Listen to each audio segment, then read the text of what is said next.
CNN에서 제작한 생태 다큐멘터리 한 편이 전 세계 비건 커뮤니티를 뒤흔들었습니다.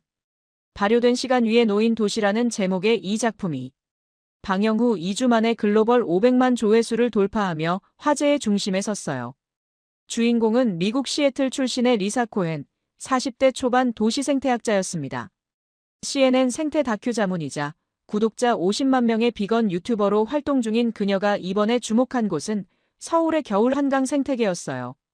도시와 자연의 공존이라는 주제로 시작된 조사였지만 예상치 못한 반전이 기다리고 있었습니다. 철저한 비건주의자였던 리사가 한국의 전통 찌개 문화에 깊이 빠져들게 된 것이죠. 함께 동행한 중국계 미국인 생물학자 카일리는 처음에 찌개는 MSG와 냄새만 강한 가난한 음식이라며 폄하했는데요. 하지만 된장찌개 한 그릇을 맛본 후 젠장, 인정할 수밖에 없네라며 완전히 입장을 바꿨다고 합니다. 특히 리사는 찌개를 단순한 음식이 아닌 수백 년을 거쳐 전해 내려온 발효된 기억이라고 표현하며 깊은 감동을 받았어요. 유튜브 반응 영상에서 수백만 뷰를 기록하는 한국 찌개의 매력과 프로바이오틱스가 풍부한 발효식품의 건강 효과까지 조명한 작품이었습니다. 40대 미국 비건 전문가가 한국에서 발견한 생태와 발효가 만든 공존의 철학을 지금 바로 알아보겠습니다. 잠깐만요. 혹시 지금 어디서 듣고 계신가요? 구독과 좋아요 미리 눌러주시면 26년에도 건강하고 행복한 기운 듬뿍 받으실 거예요. 2025년 12월 중순 인천공항에 내린 리사 코헨은 두 번째 한국 방문의 설렘을 감추지 못하고 있었습니다. 시애틀 출신의 40대 초반 도시 생태학자인 그녀는 CNN 생태 다큐 자문이자 구독자 50만 명의 비건 유튜버로 활동 중이었어요. 한국은 처음이 아니었습니다. 서울, 두 번째 방문이네요. 리사가 혼잣말을 했어요. 과거 봄에 왔을 때 한강 생태계가 도시 한복판의 새들의 고속도로라는 사실에 정말 놀랐었거든요. 그때는 3일간의 짧은 일정이었지만 한강 밤섬에서 본 다양한 철새들과 완벽하게 설계된 생태 공간에 깊은 인상을 받았어요. 이번엔 겨울의 한강을 보기 위해 다시 온 것이었습니다. 일주일간의 충분한 시간을 확보해서 좀 더 깊이 있는 조사를 계획하고 있었어요. 공항에서 그녀를 맞이한 건 서울시 생태조경팀의 윤서진이었어요. 30대 초반의 차분하고 따뜻한 여성으로 봄에 왔을 때도 함께했던 가이드였습니다. 안녕하세요, 리사 박사님. 다시 오신 것을 환영해요. 윤서진이 부드러운 목소리로 인사했어요. 정말 반가워요. 서진 씨 덕분에 봄 한강의 매력을 제대로 알 수 있었거든요. 이번엔 겨울이라 분위기가 완전히 달라요. 겨울 한강은 더 말이 없어요. 그런데 더 깊죠. 말이 없다는 게 무슨 뜻인가요? 리사가 궁금해했어요. 봄에는 새들이 정말 활발하게 움직이잖아요. 먼시기라서 더 역동적이고요.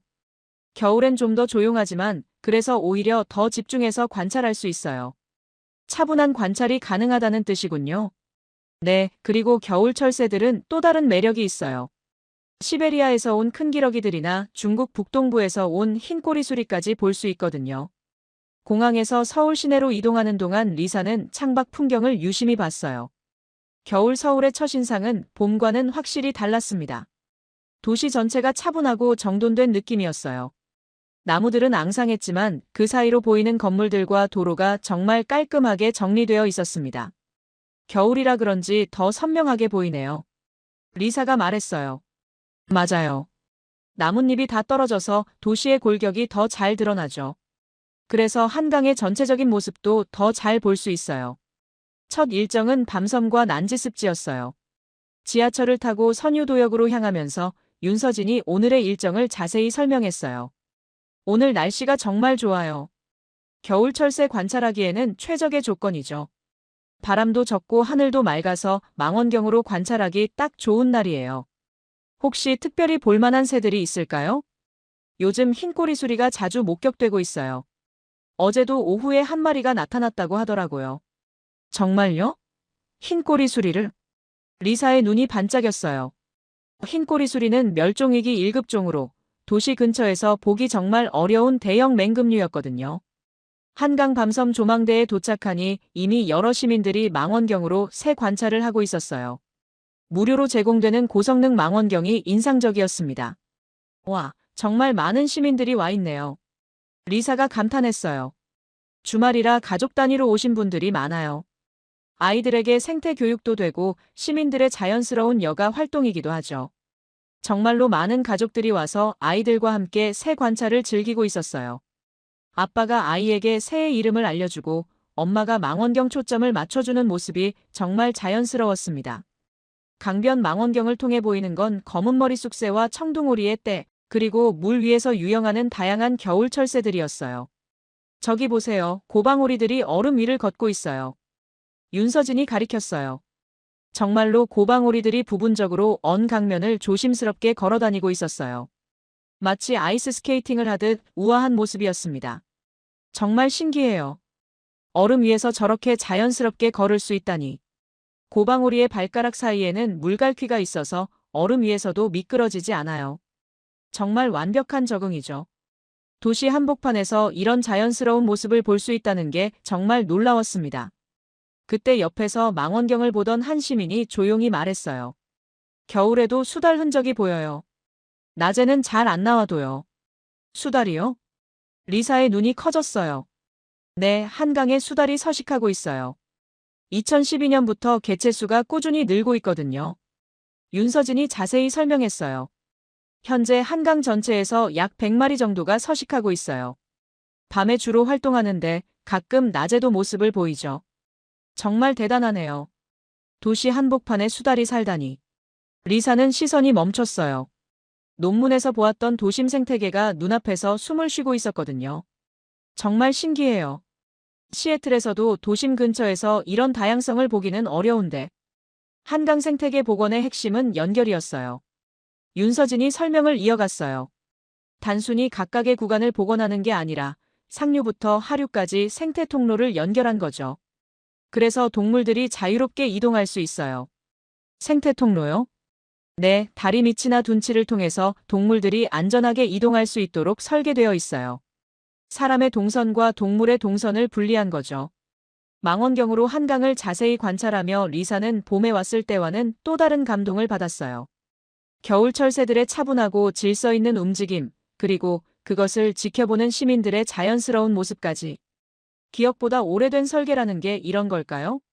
리사가 중얼거렸어요. 네. 도시가 자연을 밀어낸 게 아니라 자연을 위한 공간을 미리 설계해둔 것 같아요. 정말 안정감이 느껴져요. 윤서진이 미소를 지었어요. 맞아요. 한강 생태계 복원은 단순히 자연을 되돌리는 게 아니라 처음부터 공존을 염두에 두고 설계된 거거든요.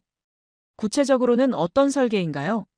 물의 흐름, 수심, 식생, 그리고 시민 접근성까지 모든 걸 종합적으로 고려했어요. 새들에게는 안전한 서식지를, 시민들에게는 자연을 가까이서 볼 수 있는 기회를 동시에 제공하는 거죠.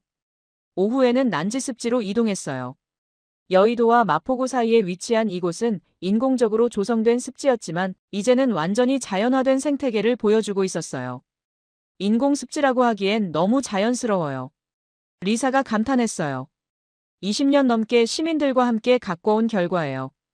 처음엔 정말 아무것도 없는 땅이었거든요. 시민들이 직접 참여했다고요? 네, 식목 행사, 습지 관리, 생태 모니터링까지 시민 자원봉사자들이 함께했어요. 그래서 더욱 의미가 있죠. 정말로 습지 곳곳에서 시민들이 자원봉사 활동을 하는 모습을 볼 수 있었어요. 갈대를 정리하고 쓰레기를 줍고 새들의 개체수를 기록하는 모습까지. 그때 갑자기 큰 새 한 마리가 하늘에서 나타났어요. 저건 외가리예요.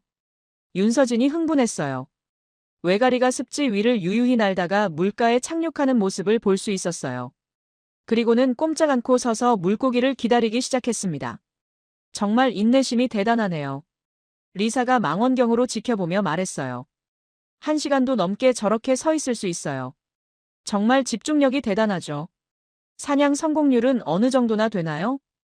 보통 30-40% 정도예요. 하지만 여기서는 먹이가 풍부해서 성공률이 더 높을 거예요. 정말로 20분 후 외가리가 큰 물고기를 낚아채는 순간을 목격할 수 있었어요. 완벽한 타이밍이었습니다. 해가 지면서 한강의 야경이 시작됐어요. 도시의 불빛이 강물에 반사되고 그 사이로 야생동물들의 실루엣이 보이는 모습이 정말 신비로웠습니다. 정말 환상적이네요. 리사가 넋을 잃고 바라봤어요. 밤이 되면 또 다른 동물들이 활동하기 시작해요. 수달이나 너구리 같은 야행성 동물들이요. 밤 관찰 프로그램도 있나요? 네, 월 2회 정도 야간 생태 관찰 프로그램을 운영하고 있어요. 다음에 오시면 꼭 참여해 보세요. 첫날 소감 겨울 한강 생태계가 예상보다 훨씬 차분하면서도 깊이 있음. 도심 한복판에서 이런 안정된 생태계를 볼 수 있다는 건 정말 놀라운 일. 시민들의 자연스러운 참여와 관심도 인상적. 이건 단순한 자연보호가 아니라 설계된 공존의 결과인 것 같음. 특히 시민자원봉사자들의 역할이 정말 중요해 보임. 내일은 더욱 특별한 경험이 기다리고 있었어요. 둘째 날 아침, 리사는 호텔 로비에서 새로운 동행자를 만났습니다. 카일리 40대 초반의 중국계 미국인 생물학자였어요. CNN 아시아 자문으로 참여한 그는 첫 말름부터 냉소적인 태도를 보였습니다. 리사 코헨 박사님이시군요. 반갑습니다. 카일이 무덤덤하게 인사했어요. 그의 표정에서는 별다른 기대감을 찾기 어려웠습니다. 네, 반가워요. 오늘 함께 할 예정이시죠? 네, 하지만 솔직히 큰 기대는 안 해요. 카일이 직설적으로 말했어요. 서울? 뭐든 베이징보다 늦게 시작했지. 한강도 양쯔강의 축소판일 뿐이야. 카일이 입만 열면 비꼬듯 말했어요. 그는 칭화대학교에서 박사 학위를 받고 현재 UCLA에서 연구하는 생물학자였지만 중화 사상에 깊이 젖어있는 모습이었어요. 그때 또 다른 동행자가 나타났어요. 이준영, 50대 전직 다큐 촬영 감독이자 현재는 CNN 다큐팀의 통역 겸 로컬 리서처였습니다. 안녕하세요, 이준영입니다. 차분하면서도 약간 관조적인 느낌의 남성이었어요. 오랜 현장 경험이 느껴지는 침착한 분위기였습니다. 카일의 말을 들은 이준영이 조용히 받아쳤어요. 그 축소판이 설계로 이룬 자연 공존이라면 더 위대한 거 아닐까요? 설계? 그냥 자연이 알아서 자란 거 아닌가요? 카일이 시큰둥하게 반응했어요. 자연이 알아서 자란다고 해서 모든 곳이 생태계 보고가 되는 건 아니죠. 특히 도시 한복판에서는 더더욱. 이준영의 차분한 반박에 카일은 잠시 말이 없었어요. 윤서진이 오늘의 일정을 설명했어요. 오늘은 한강 상류 탐사를 할 예정이에요. 팔당호와 북한강 일대의 겨울 생태계를 관찰하는 거죠. 상류라고 해봐야 얼마나 다르겠어요. 카일이 또 비관적인 말을 했어요. 경춘선을 타고 가는 길에 카일은 계속 비관적인 말을 했어요. 한국 생태계가 뭐 그리 특별해요? 중국 동북 삼성에 가면 이런 건 흔한데. 규모로만 따지면 그럴 수 있죠. 이준영이 조용히 답했어요. 하지만 접근성과 보존 상태, 그리고 시민 참여도를 종합하면 어떨까요? 시민 참여? 그런 건 중국에도 많아요. 정말 그런지 오늘 직접 보시죠. 기차 창밖으로 보이는 풍경이 점점 야생적으로 변하고 있었어요. 도시를 벗어나 경기 북부 지역으로 들어서자 산과 강이 어우러진 아름다운 경관이 펼쳐졌습니다. 접근성은 정말 좋네요. 리사가 말했어요. 서울에서 1시간이면 이런 자연 환경을 만날 수 있다니. ITX 덕분이에요. 고속전철이 개통되면서 수도권 생태 관광이 정말 활성화됐거든요. 윤서진이 설명했어요. 하지만 팔당호에 도착한 순간 분위기가 달라졌어요. 수면 위에 수백 마리의 겨울 철새들이 무리를 이루고 있었거든요. 청둥오리, 댕기 흰죽지, 비오리까지 정말 다양한 종들이 한자리에 모여 있었어요. 와, 이 정도일 줄은 몰랐는데요. 리사가 감탄했어요. 겨울철 한강 상류는 동아시아-오스트레일리아 철새 이동 경로의 핵심 지점이에요. 윤서진이 설명했어요. 시베리아에서 출발해서 동남아시아까지 이동하는 철새들이 반드시 거쳐가는 곳이죠. 카일도 예상보다 많은 개체수에 약간 놀라는 모습이었어요. 개체수는 생각보다 많네요. 그럼요. 특히 올해는 기후가 좋아서 평년보다 30% 정도 더 많은 철새들이 찾아왔어요. 그때 하늘에서 큰 무리의 새들이 비자 형태로 날아왔어요. 큰 기러기 떼예요.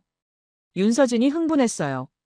약 150마리 정도의 큰 기러기들이 장관을 이루며 물 위에 착륙했어요. 정말 웅장한 모습이었습니다. 정말 경이로워요. 리사가 망원경으로 지켜보며 감탄했어요. 저런 집단 비행의 정교함이란. 어떻게 그렇게 완벽한 대형을 유지할 수 있을까요?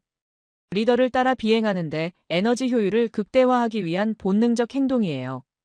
윤서진이 설명했어요. 카일도 할 말이 없어 보였어요. 예상보다 훨씬 다양하고 체계적인 생태계였거든요. 중국에서도 이런 정도는 드물긴 하네요. 카일이 마지못해 인정하는 듯한 말을 했어요.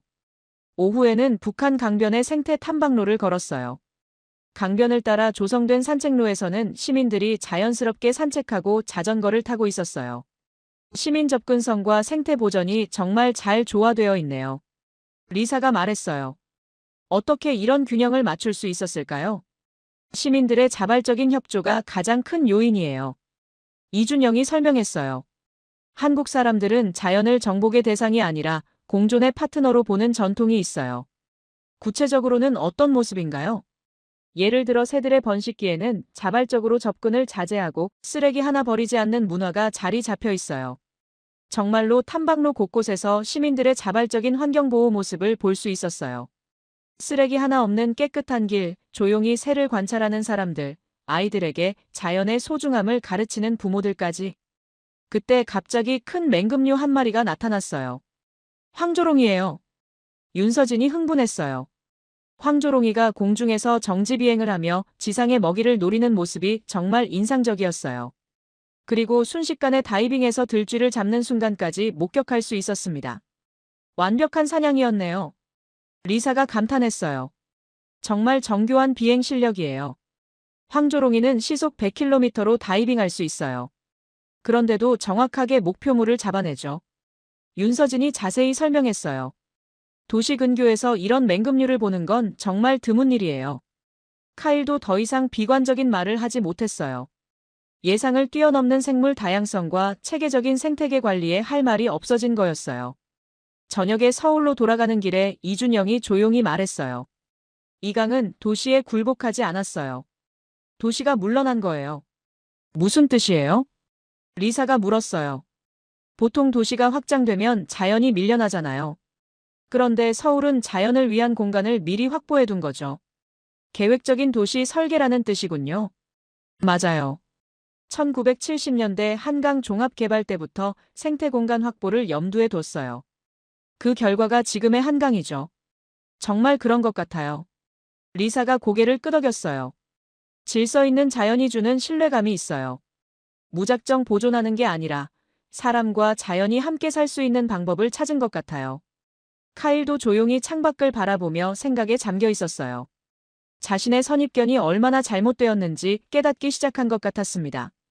그날 밤 리사는 호텔에서 다큐 초반 러프컷을 정리하며 혼잣말했어요. 이강은 도시에 굴복하지 않았다. 도시가 물러난 거야. 이준영의 말이 계속 머릿속을 맴돌았어요. 둘째 날 소감 한강 상류의 생물 다양성이 정말 놀라움. 특히 도시 근교에서 이런 수준의 철새와 맹금류를 관찰할 수 있다는 것이 신기함. 카일의 비관적 시각도 현실 앞에서 무너지기 시작. 중요한 건 자연의 크기가 아니라 인간과의 관계 설정인 것 같음. 계획적인 도시 설계와 시민들의 자발적 참여가 만들어낸 결과물. 내일은 예상치 못한 경험이 기다리고 있었어요. 셋째 날 새벽 서울에 큰 눈이 내리기 시작했습니다. 호텔 창문을 열어본 리사는 깜짝 놀랐어요. 하룻밤 사이에 서울이 완전히 하얀 세상으로 변해 있었거든요. 와, 정말 많이 왔네. 리사가 창밖을 보며 중얼거렸어요. 시애틀에서도 겨울에 눈이 오지만 이렇게 폭설은 드물었어요. 그리고 설사 눈이 와도 도시 기능이 마비되는 경우가 많았거든요. 오늘 일정 취소되겠죠?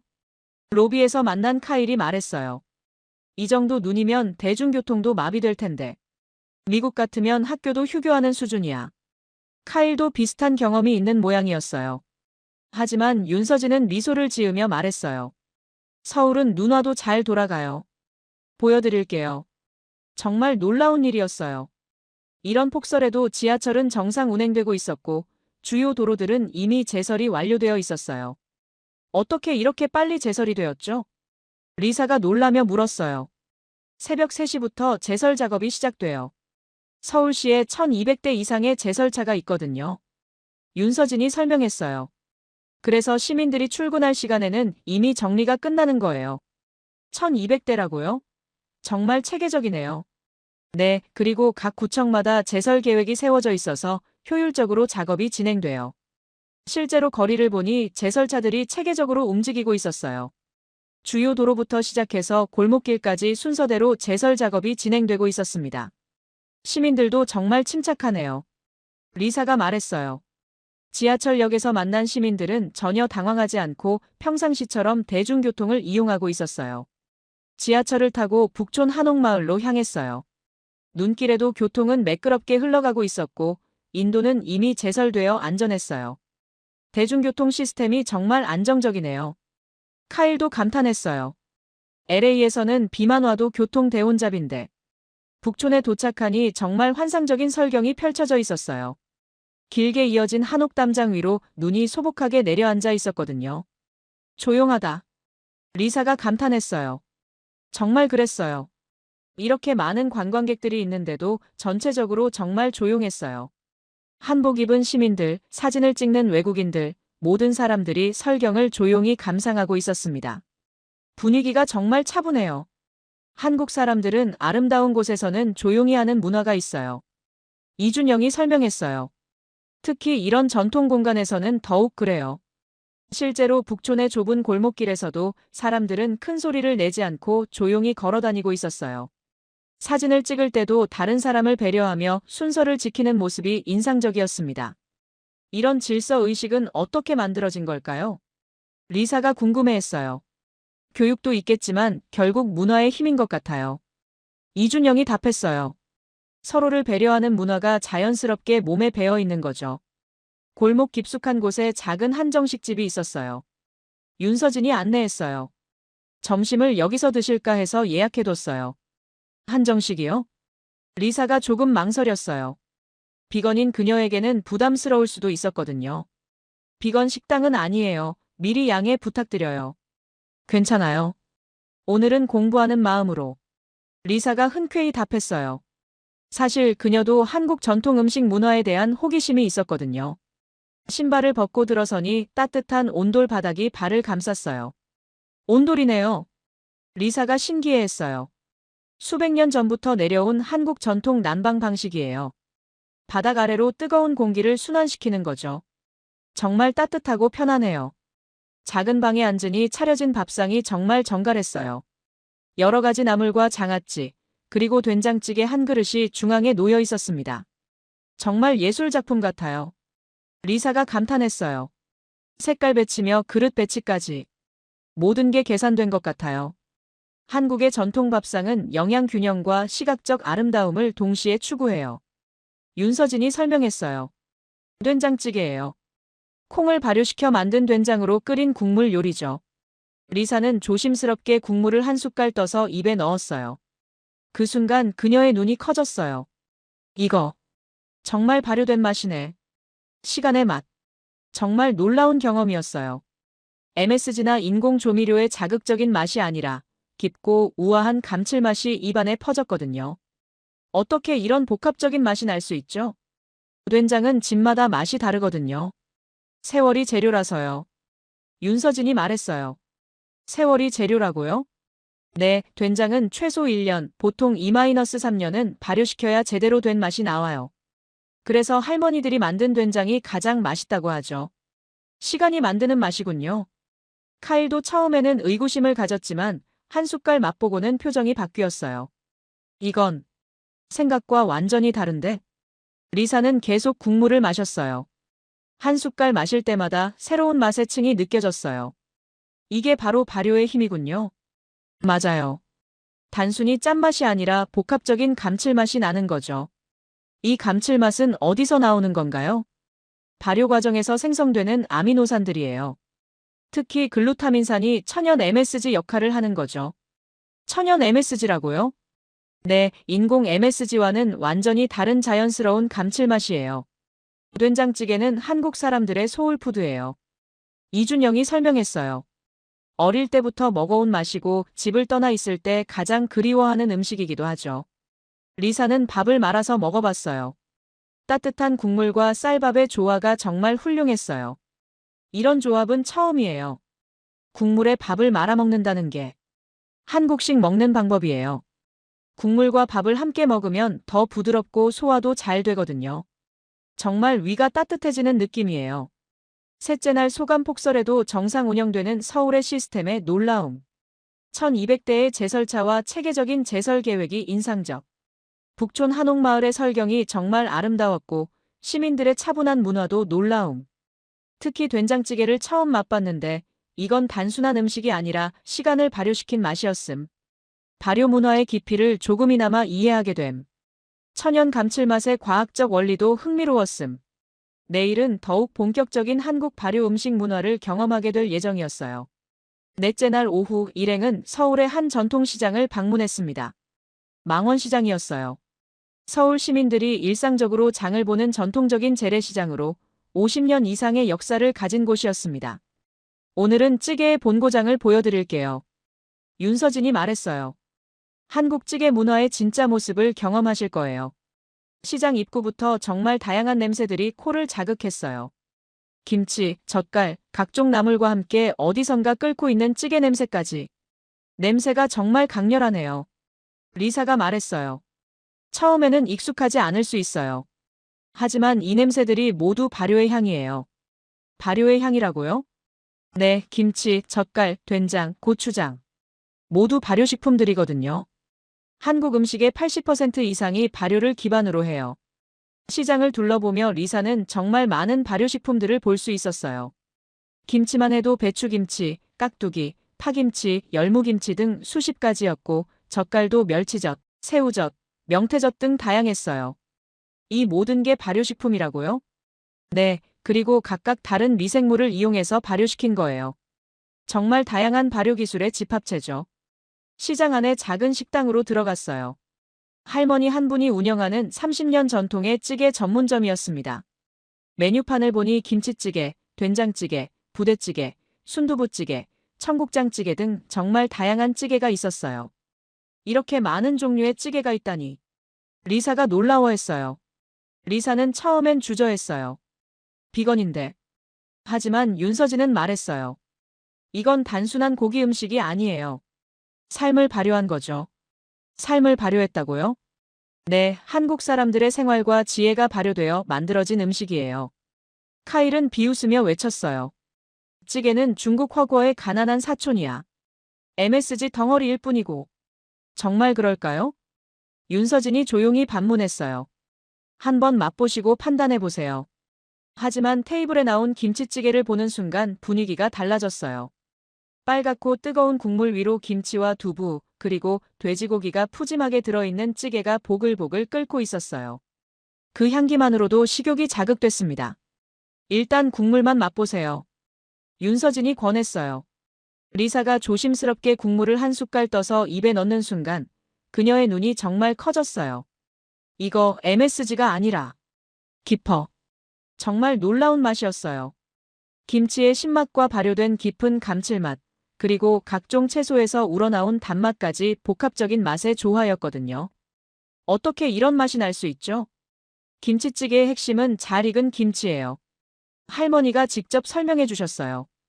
김치가 3개월 이상 익어야 이런 깊은 맛이 나와요. 신김치라고 하죠. 3개월이나 발효시키는 거예요? 네, 그래야 김치의 매운맛은 줄어들고 깊은 맛이 살아나요. 그리고 그 김치로 찌개를 끓여야 진짜 김치찌개가 되는 거죠. 리사는 한 숟갈 더 먹고 밥을 비비기 시작했어요. 정말 중독성이 있는 맛이에요. 김치찌개의 감칠맛은 어디서 나오는 건가요? 김치 발효 과정에서 생성되는 젖산균과 각종 아미노산들이에요. 윤서진이 자세히 설명했어요. 여기에 젓갈이 들어가면서 더 복합적인 맛이 나는 거죠. 젓갈도 발효식품이죠? 네, 새우젓이나 멸치젓 같은 젓갈류도 6개월 이상 발효시킨 거예요. 정말 한국 음식은 발효의 예술이었어요. 유럽의 한 유튜버가 김치찌개를 먹고 반응하는 영상이 수백만 뷰를 기록한 이유를 이제야 알 것 같았어요. 아일랜드 유튜버가 김치찌개 먹고 라이스와 함께 먹으니 완벽 매운 스튜 중 최고라고 했던 게 이해되네요. 리사가 말했어요. 정말 밥과의 조화가 완벽해요. 카일도 한 숟갈 맛보고는 표정이 완전히 바뀌었어요. 젠장. 이건 그냥 미친 음식이잖아. 그리고 뒤늦게 손을 들며 외쳤어요. 누가 부대찌개 한 그릇만 더. 이 인간 입덕했네.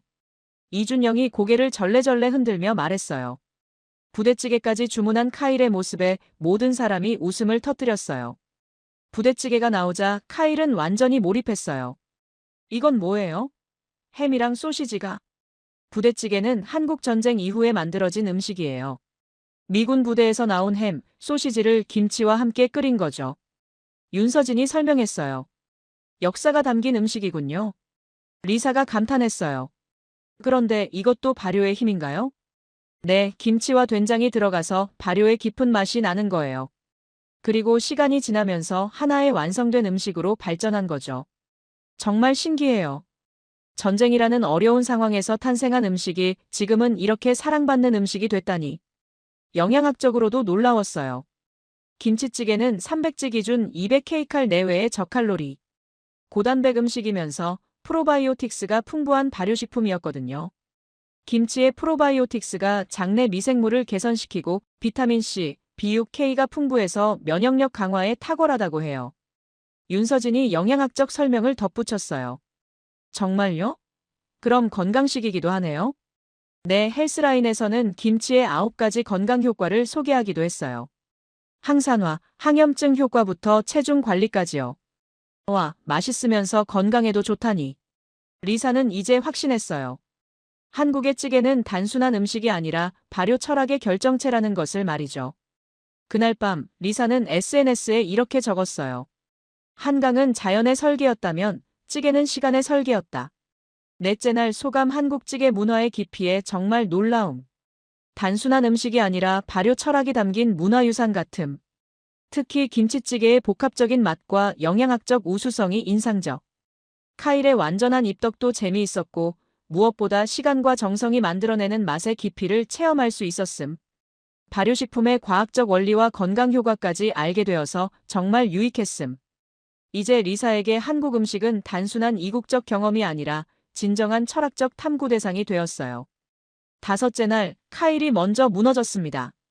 아침에 호텔에서 만난 그의 모습이 어딘가 달라져 있었어요. 스마트폰을 들여다보며 뭔가 열심히 검색하고 있었거든요. 뭘 그렇게 열심히 보세요? 리사가 궁금해서 물었어요. 아, 그냥 한국 찌개 맛집을 찾아보는 중이에요. 카일이 약간 쑥스러워하며 답했어요. 어제 그 김치찌개가 계속 생각나서. 그래서 서울 맛집들을 좀 알아보고 있어요. 이준영이 피식 웃었어요. 어제 중국 허구어의 가난한 사촌이라고 하던 분이. 아, 그건 맛보기 전에 한 말이고. 카일이 변명했어요. 실제로 맛보니 완전히 다른 차원의 음식이더라고요. 정말 그의 스마트폰 화면에는 서울 김치찌개 맛집, 부대찌개 맛집, 된장찌개 추천 등의 검색 기록이 가득했어요. 오늘은 더 다양한 찌개를 체험하는 날이었어요. 윤서진이 서울의 유명한 찌개 맛집들을 코스로 구성해뒀거든요. 첫 번째는 홍대 근처의 된장찌개 맛집이었어요. 여기는 70년 전통 된장을 직접 담가서 쓰는 곳이에요. 윤서진이 설명했어요. 70년 전통이라고요? 네, 3대째 이어온 된장 제조법으로 만든 된장으로 찌개를 끓이는 곳이에요. 식당에 들어서자 정말 구수한 된장 냄새가 났어요. 어제 맛본 것보다도 더 진하고 깊은 향이었습니다. 테이블에 나온 된장찌개를 보는 순간 어제와는 또 다른 감동이 있었어요. 김치찌개보다 훨씬 깔끔하고 담백한 색깔이었거든요. 된장찌개는 김치찌개보다 더 순한 맛이에요. 리사가 조심스럽게 한 숟갈 맛봤어요. 와, 이것도 완전히 다른 맛이네요. 정말 그랬어요. 김치찌개의 강렬함과는 다른 깊고 편안한 맛이었어요. 이게 바로 70년 된장의 힘이에요. 식당 사장님이 직접 설명해 주셨어요. 된장이 오래될수록 맛이 더 깊어지고 부드러워져요. 70년 된장은 어떻게 관리하는 건가요? 카일이 궁금해했어요. 항아리에서 자연 발효시키면서 매년 새 된장을 추가해요. 그러면서 깊은 맛이 계속 축적되는 거죠. 정말 시간의 예술이네요. 리사가 감탄했어요. 된장찌개는 콩 단백질이 300지 기준 12지 정도 들어있어서 근육 건강에도 좋아요. 그리고 이소플라본 성분이 골다공증 예방에도 도움이 되고요. 윤서진이 영양학적 설명을 해줬어요. 정말 건강식이네요. 리사가 놀라워했어요. 칼륨과 철분 균형도 좋아서 혈압 조절에도 도움이 돼요. 그래서 한국 사람들이 장수하는 이유 중 하나라고 해요. 카일은 이미 완전히 빠져 있었어요. 이건 뭔가 마음이 편해지는 맛이에요. 된장찌개는 한국인의 마음의 고향 같은 음식이에요. 이준영이 말했어요. 어릴 때 할머니가 끓여주신 된장찌개 생각이 나는 거죠. 그런 의미가 있구나. 카일이 진지하게 듣고 있었어요. 두 번째는 강남의 순두부찌개 전문점이었어요. 순두부찌개는 또 다른 매력이 있어요. 부드러운 순두부가 빨간 국물과 어우러진 순두부찌개를 맛본 리사는 또 한 번 놀랐어요. 이렇게 부드럽고 깔끔할 수가. 순두부는 소화가 정말 잘 돼요. 그래서 몸이 아플 때나 회복이 필요할 때 많이 먹어요. 병원 음식 같은 개념인가요? 비슷해요. 하지만 훨씬 맛있죠. 카일은 이미 한국찌개 투어 구글맵을 만들기 시작했어요. 여기도 저장, 여기도 저장. 완전히 입덕하셨네요. 리사가 웃으며 말했어요. 아니, 이게 정말 맛있는데 어떡해요? 카일이 진심으로 말했어요. 특히 된장찌개는 정말 중독성이 있어요. 자꾸 생각나는 맛이에요. 중독성의 원인은 뭘까요? 아마도 발효 과정에서 생성되는 아미노산들 때문일 거예요. 자연스러운 감칠맛이 뇌에서 만족감을 주는 거죠. 윤서진이 과학적 설명을 덧붙였어요. 오후에는 마포구의 부대찌개 맛집을 갔어요. 부대찌개는 어제 맛봤지만 여기가 원조 맛집이에요. 정말 푸짐한 부대찌개가 나왔어요. 햄, 소시지, 라면사리까지 들어있는 볼륨 만점의 찌개였습니다. 미국인 가족이 부대찌개 먹고 숙취 해소제처럼 최고, 매일 먹고 싶다고 극찬한 이유를 알겠어요. 리사가 말했어요. 정말 속이 확 풀리는 느낌이에요. 카일은 이미 2그릇째였어요. 이건 진짜 미친 조합이에요. 어떻게 이런 생각을 했을까? 한국 전쟁이라는 어려운 시대의 생존을 위해 만들어진 음식이지만 지금은 완전한 하나의 문화가 됐어요. 윤서진이 설명했어요. 역사와 문화가 음식에 녹아있는 거네요. 리사가 감탄했어요. 그래서 더욱 의미가 있는 음식인 것 같아요.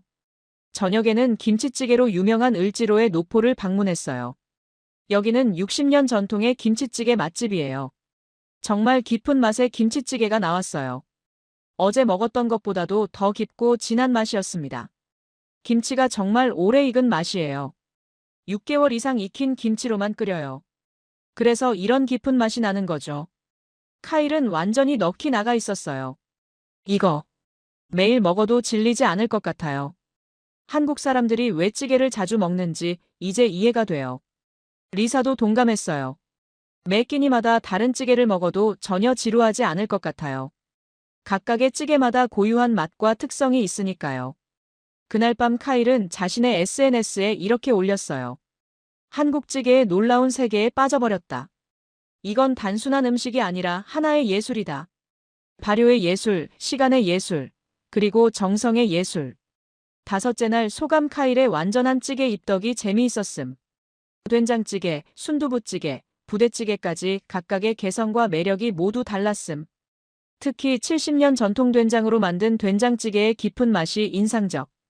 한국 찌개 문화의 다양성과 깊이를 체험할 수 있었고 각각의 영양학적 우수성도 확인할 수 있었음. 무엇보다 시간과 정성이 만들어내는 맛의 철학을 이해하게 됨. 이제 리사와 카일 모두 완전한 한국 찌개 마니아가 되어 있었어요. 여섯째 날, 일행은 다시 한강으로 돌아왔습니다.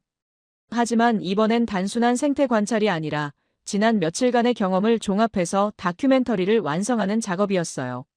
지금까지의 영상들을 정리해보니 정말 흥미로운 스토리가 나왔어요. 이준영이 말했어요.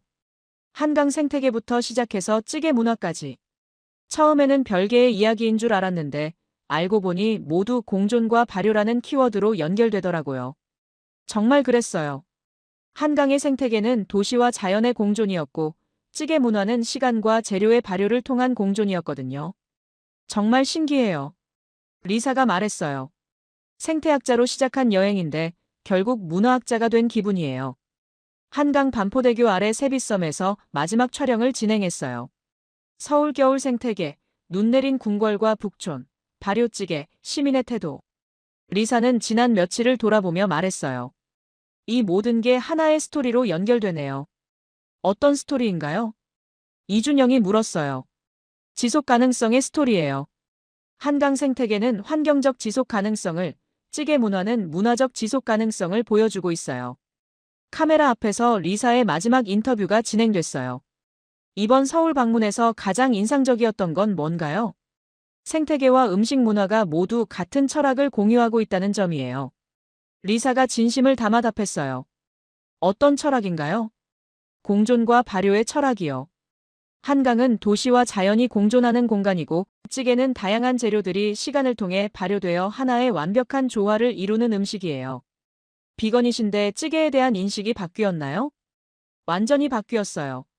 처음엔 단순히 고기가 들어간 음식이라고 생각했는데, 실제로는 발효의 과학이 집약된 건강식이더라고요. 구체적으로는 어떤 부분이 인상적이었나요? 프로바이오틱스가 풍부한 점, 천연 아미노산으로 만들어지는 감칠맛, 그리고 무엇보다 시간과 정성이 만들어내는 깊이 있는 맛이요. 카일도 인터뷰에 참여했어요. 처음 한국에 왔을 때 생각과 지금이 많이 다르시죠? 완전히 다르죠. 솔직히 처음엔 중국보다 뭐가 특별할까 생각했는데 정말 부끄러워요. 카일이 솔직하게 말했어요. 특히 찌개는 정말 충격이었어요. 이런 깊은 맛을 낼 수 있다니. 가장 좋아하는 찌개는 뭔가요? 다 좋아하는데 굳이 고르라면 된장찌개요. 그 깊고 편안한 맛이 정말 중독적이에요. 리사는 다큐 최종 컷을 CNN에 보낼 준비를 했어요. 하지만 이번엔 특별한 방식을 선택했습니다. 설명을 최소화하고 현장의 모습을 있는 그대로 보여주는 것이었어요. 한강의 겨울철 새들이 유영하는 모습, 눈 덮인 북촌의 고즈넉한 풍경, 김치찌개가 보글보글 끓는 모습, 시민들이 자연스럽게 질서를 지키는 모습까지. 내레이션을 최소화하고 현장의 소리와 분위기로 승부하고 싶어요. 리사가 말했어요. 찌개 끓는 소리, 새들의 지저귐, 시민들의 자연스러운 대화. 이런 것들이 더 진실하잖아요.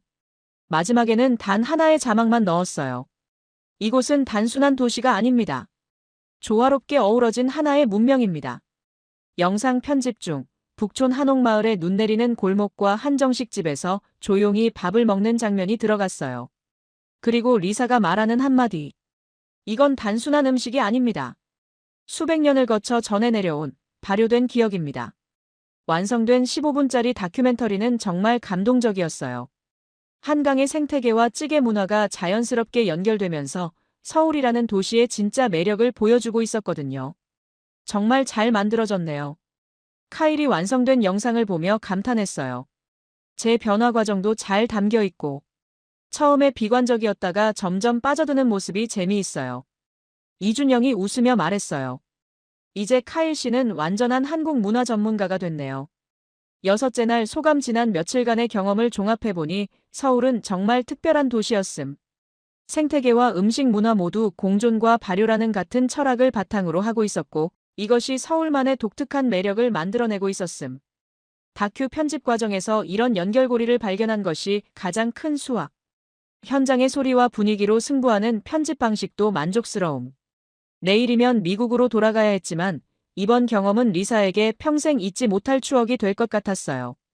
일주일 후 미국으로 돌아온 리사는 CNN 다큐멘터리 최종 편집 작업에 몰두하고 있었습니다. 시애틀의 자신의 작업실에서 서울에서 찍은 영상들을 다시 보니 정말 감회가 새로웠어요. 주제는 한강 생태계였지만 그녀의 시선은 점점 달라져 있었습니다. 도시의 질서, 사람들의 태도, 그리고 밥상 위에 된장 한 숟갈까지. 정말 신기해요. 리사가 혼잣말을 했어요. 생태 다큐를 만들려고 했는데 결국 문화 다큐가 됐네. 실제로 15분짜리 최종 편집본에서 찌개 관련 장면이 전체의 40% 정도를 차지하고 있었어요. 처음 기획과는 완전히 달라진 거였죠. 하지만 이게 더 진실한 것 같아요. 서울의 진짜 매력은 한강 생태계만이 아니라 전체적인 문화와 시민의식에 있었으니까요. 영상 편집 중 북촌 한옥마을에 눈 내리는 골목과 한정식 집에서 조용히 밥을 먹는 장면을 다시 보게 됐어요. 그때의 감동이 다시 밀려왔어요. 따뜻한 온돌 바닥, 정갈한 밥상, 그리고 된장찌개의 깊은 맛까지. 리사는 이 장면에 특별한 의미를 부여했어요. 내레이션 대신 자막 하나만 넣었습니다. 이건 단순한 음식이 아닙니다. 수백 년을 거쳐 전해 내려온 발효된 기억입니다. 완성된 다큐를 CNN에 제출하고 일주일 후 방송이 나갔어요. 반응은 폭발적이었습니다. 방송 직후부터 SNS에서 실시간으로 댓글들이 쏟아져 나왔어요. 서울이 이런 곳이었다니. 한강 생태계도 신기하지만 찌개 장면이 더 인상적이에요. 저 된장찌개 어디서 먹을 수 있나요? 발효의 과학이 이렇게 깊을 줄이야. 기대와 달리 가장 공유가 많이 된 장면은 된장찌개 장면이었어요. 특히 리사가 된장찌개를 처음 맛보고 눈이 커지는 순간, 그리고 이거 시간의 맛이라고 말하는 장면이 가장 많이 리트윗됐어요. 서울은 기후도 질서도 발효식도 다 가진 도시였다. 이거 보다가 된장 사서 끓여봤는데 인생 국물. 한국 가서 꼭 찌개 먹어보고 싶어졌어요. 비건인 박사가 이렇게 감동받을 정도면 한국 외교부와 한국관광공사도 뒤늦게 해당 장면을 클립으로 재편집해서 공유했어요. 뉴욕의 한인 식당들은 CNN 등장 찌개 런치 세트를 출시하기도 했습니다. 특히 인상적이었던 건 영양학자들의 반응이었어요. 김치찌개의 프로바이오틱스 효과를 이렇게 쉽게 설명한 영상은 처음이에요. 발효식품의 건강 효과를 일반인도 이해하기 쉽게 전달했네요. 이제 환자들에게 발효식품을 설명할 때 이 영상을 보여줄게요. 리사는 피식 웃었어요. 역시 가장 오래된 건 언제나 가장 강력해.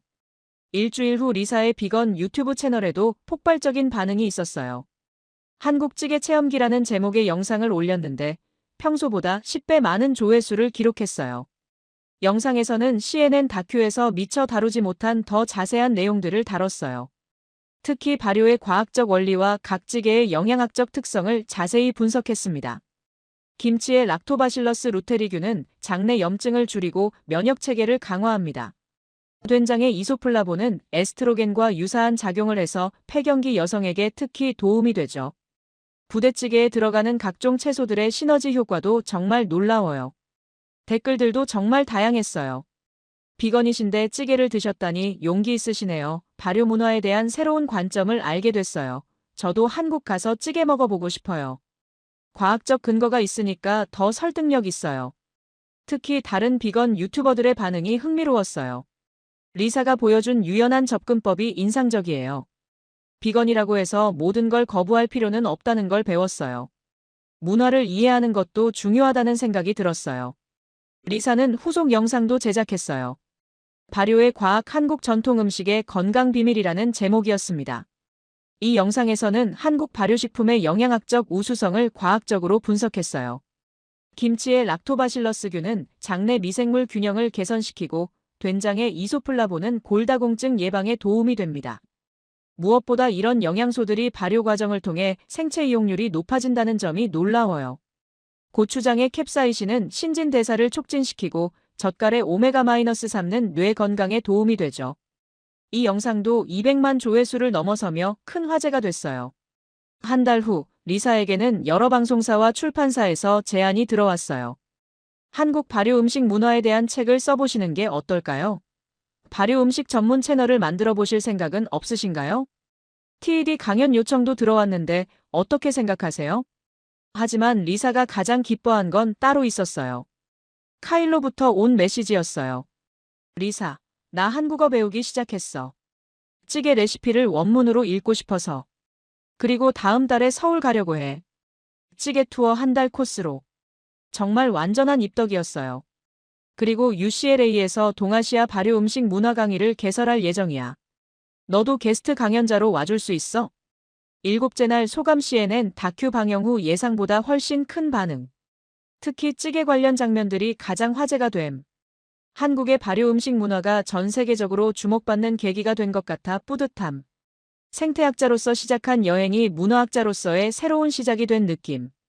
과학과 문화가 만날 때의 시너지 효과를 체험할 수 있었음. 리사는 이제 한국 발효 문화 전문가로서의 새로운 길을 걷기 시작했어요. 6개월 후 리사는 다시 한국을 찾았습니다. 이번에는 개인적인 여행이었어요.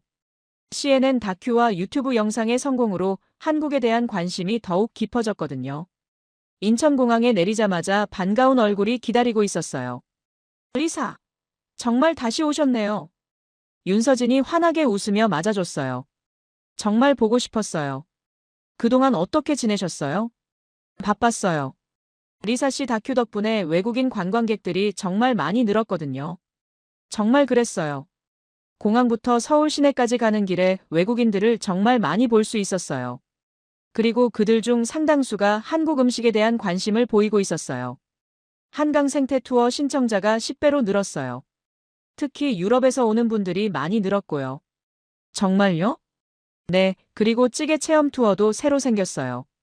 외국인들이 한국 발효 음식을 직접 배우고 체험할 수 있는 프로그램이요. 서울 시내 곳곳에서 변화를 느낄 수 있었어요.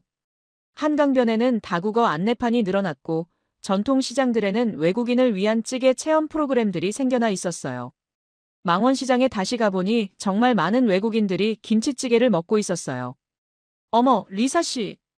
6개월 전 된장찌개를 끓여주셨던 할머니가 리사를 알아봐 주셨어요. CNN에 나온 거 봤어요. 정말 자랑스러웠어요. 감사해요. 그때 할머니 된장찌개가 정말 맛있었거든요.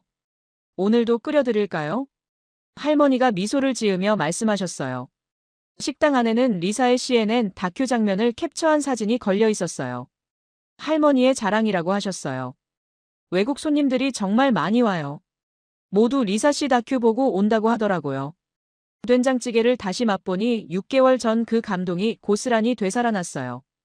역시 이 맛이에요. 리사가 감탄하며 말했어요. 그런데 놀라운 소식이 기다리고 있었어요. 카일 씨가 어제 왔었어요. 윤서진이 말했어요. 정말요? 카일이? 네, 한 달 찌개 투어 온다고 하더니 정말 왔어요. 어제는 부대찌개 먹고 울더라고요. 울었다고요? 너무 맛있어서 감동해서요. 정말 카일다운 반응이었어요. 저녁에 카일과 만날 수 있었어요. 6개월 만에 만난 그는 완전히 달라져 있었어요.